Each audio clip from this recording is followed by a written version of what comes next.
ហេតុអ្វីបានជាអ្នកគេងត្រូវការខ្នើយអោបមនុស្សម្នាក់ៗមានទម្លាប់នៃការគេងខុសៗគ្នាមិនថាប្រុសស្រីក្មេងចាស់នោះឡើយមនុស្សមួយចំនួនមានទម្លាប់គេងម្នាក់ឯងដោយគ្មានខ្នើយអោបឬតុកតាជាខ្លួនរីឯមនុស្សមួយចំនួនទៀតមានទម្លាប់ត្រូវការខ្នើយអោបនិងរបស់ផ្សេងទៀតសម្រាប់អោបជាខ្លួនដូច្នេះហើយតើមូលហេតុអ្វីខ្លះបានជាអ្នកចូលចិត្តគេងដោយមានខ្នើយអោបចង់ដឹងមូលហេតុទាំងនេះសូមប្រិយមិត្តទាំងអស់គ្នាតាមដានជាមួយយើងខ្ញុំដូចតទៅនេះចំណុចទី1វាជួយកាត់បន្ថយការគេងស្រមុកឬការគេងមិនដកដង្ហើមស្រួលការគេងមិនដកដង្ហើមស្រួលគឺជាដំណើរនៃការគេងដែលមិនមានដំណើរដង្ហើមស្រួលដោយធម្មតានោះទេជាលទ្ធផល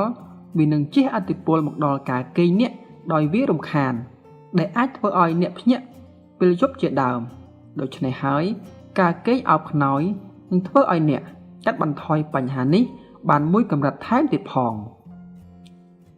ចំណុចទី2វាជួយឲ្យអ្នកមិនមានអារម្មណ៍ថាឯកោអ្នកប្រើប្រាស់គេហទំព័រ Reddit មួយរូបបានលើកឡើងពីបទពិសោធន៍ផ្ទាល់ថាការគេងមានអ្វីសម្រាប់អោបហាក់បីដូចជាខ្លួនកំពុងអោបនរណាម្នាក់អញ្ចឹងមនុស្សគ្រប់រូបមិនមែនសុទ្ធតែត្រូវការអោបអ្វីទាំងអស់នោះឡើយតែនៅពេលអ្នកនៅម្នាក់ឯងអ្នកតែងតែធុញនឹងការនៅបែបនេះខ្លាំងណាស់ដូច្នេះហើយមានន័យថាអ្នកត្រូវការអ្វីសម្រាប់អោបដូចជាខ្នើយជាដើមចំណុចទី3វាធ្វើឲ្យអ្នកឲ្យតម្លៃនៃការផ្សារភ្ជាប់ទំនាក់ទំនង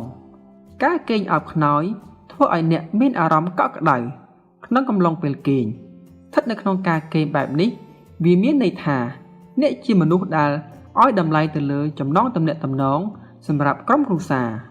អ្នកជាមនុស្សដែលស្រឡាញ់ហ៊ានលះបង់ដើម្បីមនុស្សដែលខ្លួនស្រឡាញ់និងយកចិត្តទុកដាក់ថែមទៀតផងចំណុចទី4អ្នកធ្លាប់អោបនៅពេលគេងជារឿងធម្មតាទេដែលមនុស្សគ្រប់រូបតែងបង្កើតទម្លាប់ប្រចាំថ្ងៃរបស់ខ្លួនមិនថាធ្វើរឿងប្រចាំថ្ងៃដដែលនិងសកម្មភាពផ្សេងទៀតនោះទេមានន័យថា